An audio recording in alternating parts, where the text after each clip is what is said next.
జగన్మోహన్ రెడ్డి గారు ఏదైతే ప్రజల్లో తిరుగుతూ ఉంటే ఈ కూటమి ప్రభుత్వానికి కొమ్ము కాస్తున్నటువంటి ఆ రెండు గాలి పత్రికలకి ప్రతిరోజు ఏడుపే. మీ ఏడుపులే జగన్ గారికి శ్రీరామ రక్ష. జగన్ గారిని చూసి ఏడవకండ్రా. మిస్టర్ ఆంధ్రజ్యోతి, మిస్టర్ ఈనాడు, మీరు రాసే రాతలే మాకు శ్రీరామ రక్ష. ఎందుకు ఇక్కడ చూడండి, మర్రిపాలెం ఎన్ఏడి జంక్షన్ వద్ద రోడ్డు పొడవునా నిలిచిపోయిన వాహనాలు, మాజీ అయినా అవే తిప్పలు. జగన్ పర్యటనలో విశాఖ పోలీసుల అత్యుత్సాహం. ఆయన ఎయిర్పోర్ట్లో బయలుదేరడానికి ముందే బీఆర్టీఎస్ రోడ్లో వాహనాలు నిలిపివేత, మండు టెండలో వాహన చోదకులు అగచాట్లు.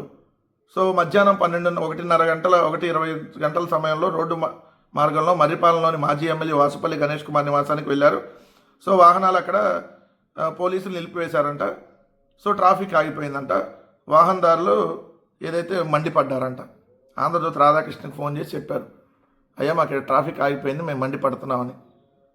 అదే ఇక్కడ తెలుగుదేశం పార్టీలో ఎమ్మెల్యేలు వస్తుంటే ట్రాఫిక్ ఆపుతున్నారు. ఆడ విలేజ్లో ఆడ ఎమ్మెల్యేలు ఎవరన్నా పోతుంటే మొత్తం ట్రాఫిక్ ఆపుతాం. మంత్రులు, షాడో ముఖ్యమంత్రి, మరి ఏం చెప్పవే. ఆయన Z+ కేటగిరీ ఉన్నటువంటి వ్యక్తి.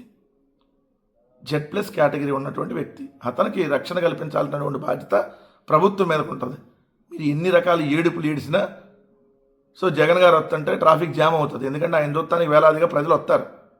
పోలీసులు ఆపవసరలా, వేలాదిగా జగన్మోహన్ రెడ్డి గారు ఎక్కడికెళ్తున్నా ప్రజలు వస్తారు. మీ మొహాలు చూసి ఎవరు రారు కదా, అందుకని ఏడుపులు అనమాట. మీకు ప్రతిరోజు ఏడుపు కొట్టు వార్తలు వీళ్ళ